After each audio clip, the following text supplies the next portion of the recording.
ہم ایک سٹرکچر کے اندر رہ رہے ہیں اور ہم اس سٹرکچر کے پابند ہیں. اس سٹرکچر کو ڈیفائن کرنے والی چیز میں کہوں گا سب سے پہلے تو آئین ہوتا ہے, دستور ہوتا ہے آپ کا, اور اس کے بعد پھر آپ کے قوانین کا ایک سٹرکچر ہے, پھر آپ کے رولنگ سسٹم کا ایک سٹرکچر ہے, آپ کی اسمبلی وغیرہ سارا کچھ.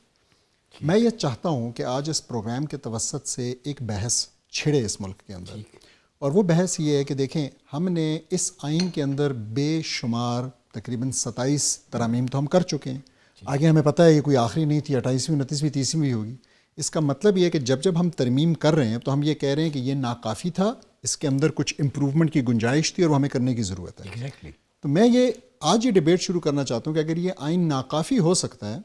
تو پھر اس کا مطلب ہے کہ اس آئین کے اوپر اعتراض کرنا, آواز اٹھانا, یہ بتانا کہ یہ ٹھیک نہیں ہے, کوئی جرم تو ہو نہیں سکتا, ٹھیک ہے, اس میں کوئی کبات نہیں. تو میں یہ سمجھتا ہوں کہ ہمارا جو آئین ہے ہمیں یہ ڈسکس کرنے کی ضرورت ہے کہ کیا یہ اسلامی ہے یا نہیں ہے.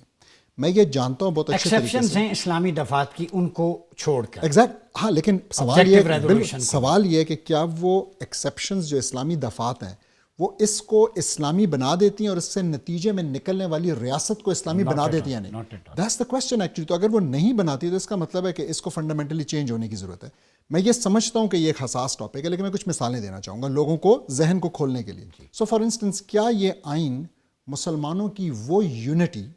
جو کہ ہمارے لیے ایک ریڈ لائن ہے اور ہونی چاہیے تھی, اگر نہیں ہے تو ہونی چاہیے تھی کہ بھئی مسلمان جو ہے نا واعتصموا بحبل اللہ جمیعا ولا تفرقوا, کیا اس یونٹی کو پریزرو کر بھی سکتا ہے یا صرف پاکستانیت اور پاکستان کی بات کرتا ہے؟ میرے خیال میں جواب آئے گا کہ نہیں کر سکتا, کیونکہ اس کے اندر ایسی کوئی گنجائش ہی نہیں چھوڑے گی. اسی طریقے سے میں یہ سوال پوچھتا ہوں کہ کیا ہمارا پورا آئین, ہم نے یہ دیکھا کہ جس وقت مسلمانوں کے اوپر حملہ ہوا غزہ میں تو ہم تو دفاعی جہاد بھی نہیں کر سکے, وہ تو دفاعی جہاد تھا نا. لیکن میں ایک سوال پوچھتا ہوں, اور ہم نے یہی وجہ بتائی کہ جی دیکھیں وہ تو الگ ملک ہے. کشمیر کی بات آتی ہے وہ بھی ایک الگ ہے, یا بہت دور ہے, بہت دور اور الگ ملک, یہ دو باتیں ہم نے دیکھی. افغانستان میں بھی ایک الگ ملک ہے جی, ہم کچھ نہیں کر سکتے, مدد کر سکتے تھے لیکن کچھ نہیں کر سکتے. اب سوال یہ پیدا ہوتا ہے کہ کیا یہ آئین